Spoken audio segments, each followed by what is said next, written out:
Welcome to Significance Breed Success. I'm your host, Daniel Puder, and today I have a rock star. He's a Forbes contributor. He's the president of SEO National, and his new book came out, Outrank. He is a book author, Damon Burton. What's up, my brother? What's up, Daniel? I feel like we've been recording for an hour, and this is I take know. 57. Hey, bro, I love spending. I mean, we were talking about kids before, and you're giving me good advice about life and future. Yeah, And you're like, do not believe anything you hear about having a kid. So that's the advice. That's the advice right there. Don't listen to other people. I love it, man. So you're in Utah. I'm in Miami. Super blessed to have you on here today. I think I love your website, love your LinkedIn. Obviously, the stuff you're doing is impacting a lot of lives. How do you spend most of your time? Do you spend it with your 3 kids, your wife, your business? Like, you travel a bunch? Yeah, How do you spend your life? a little of all of the above. So I'm a pretty private person, despite the public persona. I get, like you said, I get on LinkedIn, I give a lot of value, and it's so hard to say that because some of the other guru type people have just ruined the word value. And I hate saying hustle and grind because they've been slaughtered, but I get out there and I just, my area of expertise is SEO, which we can talk about later, but I get on LinkedIn, I get on Facebook, and I just give away free advice, free answers. I don't send people to funnels. I don't send them to a newsletter. I don't send them to my website. I just give away the answers, stay top of mind, build those relationships. So I'm a big relationship fosterer. That's a word, right? Fosterer. So, I'm all about building relationships. So, the reason why I give you that background, that ramble, is because even though I'm online perceptually a lot, like when it's time to check out, I'm out. 5:00, I'm out.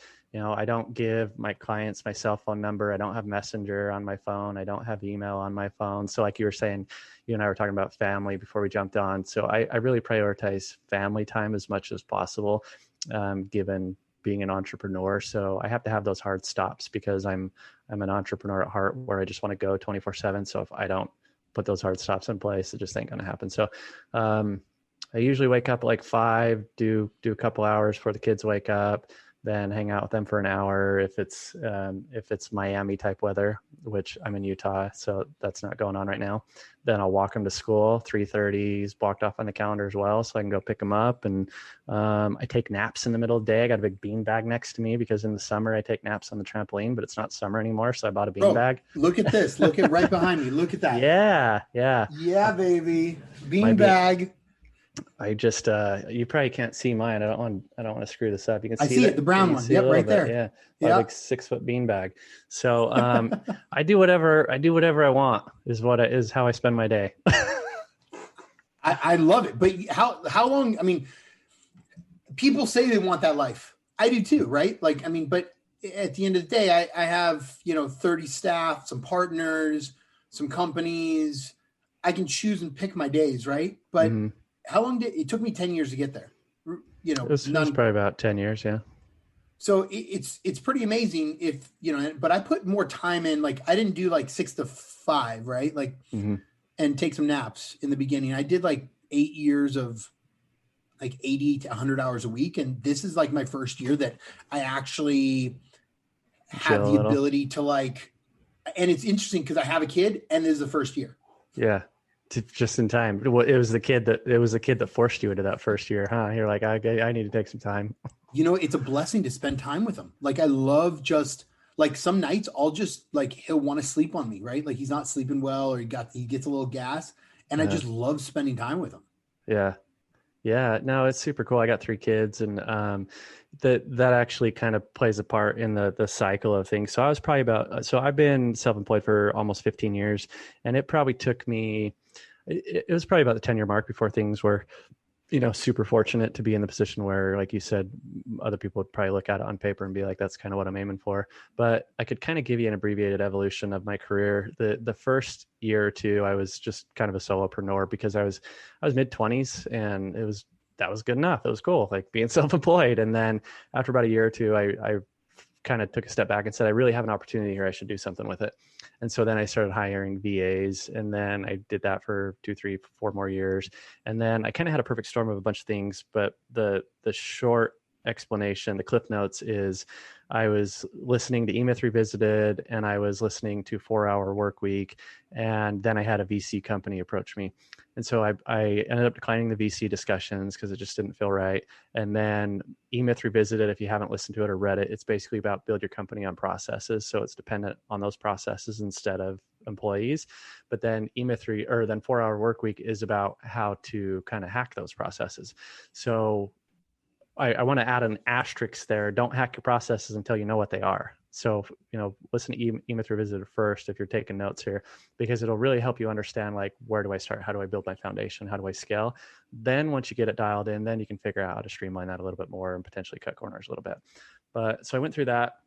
And the main thing I took away from 4 Hour Work Week was, why don't I have more team members? Why don't I have more people doing this stuff? Because I like doing a lot of the things, but doesn't mean that's where I should be spending my time, or I can best help my company or myself or my team or my clients. So then I kind of, within 2-3 months, I doubled my team. And so I have a team of 20, 21. And so I've really focused ever since then. I've become very process driven, and you hear about processes, but until you really see the quantifiable value in delegating and documenting your processes, you don't understand how powerful it really can be. So now anytime I have any opportunity, anytime we have a new process that I go, yeah, we're probably going to do that again, I jump all over documenting absolutely everything I can. So over the last couple of years, I've probably delegated 95% of the company responsibilities, but that's not to say that 5% still isn't a crap ton of stuff. So I was thinking about changing my business card title. Right now it says president and founder. I was thinking about either shit fixer or about problem solver, or, like, at the end of the day, it's doer. Either finances or problems I solve, right? Yeah. Just put doer. Doer. I like it. Or I was thinking, how about beer? I just be. Yeah. It's funny because I was going through, if you said you're checking out some things I posted on LinkedIn, I don't know if you saw the one where I was talking about, I want to hire a VP of niceness, like that. We're trying to figure out what the actual title is. And so you talking about different titles. It's funny. Go read that thread, because there's just a million, VP of kindness, chief heart officer, whatever. But yeah, it's funny to see what you can do with titles. I think that people that are coming out with those things, they're really progressive on how do we build culture. It's a huge thing for me. We spend probably about, up to, if they take full advantage within the first year of our organization, up to about $20,000 in trainings and coaching and everything else. Yeah.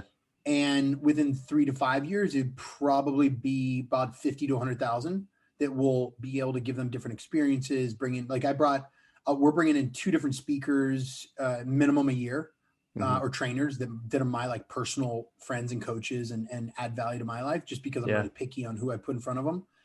But they're expensive. Like, these people charge $10,000 to $20,000 a day. Usually they charge me way less, but at the end of the day, it's interesting how much people don't understand the value, the normal person, of going out there and seeking or paying for the ability to understand more in life. Yeah, for sure. And even, go ahead. How do you build your team? Like, how do you do that? So my team is split. I got about half in the States and half in the Philippines. And, talking about team is something that I talk about quite a bit. I'm really passionate about kind of the things that you touched on. To kind of underscore that, like I said, I was kind of solopreneur the first year or two, but after that, I still have my first team member from, 14 years ago. And I've never had an employee quit. I've had to let some go, but I've never had an employee quit. And it's funny we're talking about this, because just before I jumped on, I was paying out Christmas bonuses. And then I also asked, like, hey guys, what can we do just to improve your quality of life? Like, besides money, besides the give, like, I'm really asking outside of the scope of work. And so I bought a couple of them, like an air conditioner, and I bought a couple people new chairs. And so my team's always been remote. So the whole COVID thing, we haven't really had to pivot much. But that's why company culture is so important to me, is because we are remote. And so I have to build those relationships. So one of the best ways is just to actually care and go beyond the conversations of work and strike up a conversation outside of what's the latest status on this project or this task. So I reach out to my team all the time within reasonable hours, which is maybe an asterisk we talk about here in a minute. But anytime I can have an opportunity to just engage with my team, just as a friend, like I reach out and I say, what's up? And, how's the pregnancy going? How's your father-in-law going? How's this going? And just have a normal friend conversation with them and kind of foster those relationships. So I really like that. I love spending, so my deans, for instance, that run our schools, last 2 months ago, it was about 2 months ago, I'm doing a monthly breakfast. So get them all together, no work stuff, maybe bring a couple of my other friends that are executives or people that add value or relationships they could build locally. What do you find? Because I love the whole thing. Like I'm super excited when I can do bigger bonuses or when I can add a ton more value. Yeah. That my happiest days, or a couple of them at least, are the 1st and 15th of every month. I love sending, everybody's paycheck today. I send it out. Like everybody, I love it because it providing for 30, plus families adds a ton of value to this world. How do you find the right team members? What kind of things do you look for? Yeah, there's a couple of things, but let me take a step back. I agree with what you're saying, providing for families. Sometimes I'll get asked, what's it like to be in the position you're in and the accomplishments that you have. But the thing that stands out the most to me that I usually comment on is exactly what you said. It was more mind-blowing for me to go, okay, obviously it's cool to go, okay, I can provide for my family. But it was more of a shock when I realized, I was like, holy crap, I'm providing for all these other people. Because, you're writing the checks and this and that. But there was a very definitive moment where I went, no, like that team member, his family relies on me. His wife relies on me. His kids rely on me. Her husband relies on me. Her kids rely on me. I think that was like a super powerful moment. And I totally agree with you. Like it's rewarding when you find the right people and you're able to take care of the people that in turn take care of you, for sure. Yeah. I mean, is there a specific type of personality or how people show up? I mean, obviously people can have skill set, right? Like I don't look for skill set anymore. I look for more of the, like where the heart and the passion are, for sure. And the ability to grow. But how do you find those people in your life? So there's a little bit of a literal approach, and then there's kind of that abstract approach. So the literal approach is when I make the job listings, I'll put an Easter egg in it. So I'll kind of stack it. I very strategically structure the job posting. So at the top, it's, what's up? Here's the company background. Here's what we're doing. Here's the type of projects you work on. And then at the bottom, you put compensation, because people are usually scanning these listings, or at least at the beginning, they're going, okay, what's this all about? And then what's my compensation? And then in the middle, I put an Easter egg. And so my preferred method of communication is Skype, at least for team members. And so in the middle, I put, don't message me on this job platform. Instead, Skype me, and you must say, I love Tyrannosaurus Rex cheeseburgers, like just something stupid that nobody in their lifetime would ever say. Because what you're looking for is somebody that A, fully reads, and B, follows directions.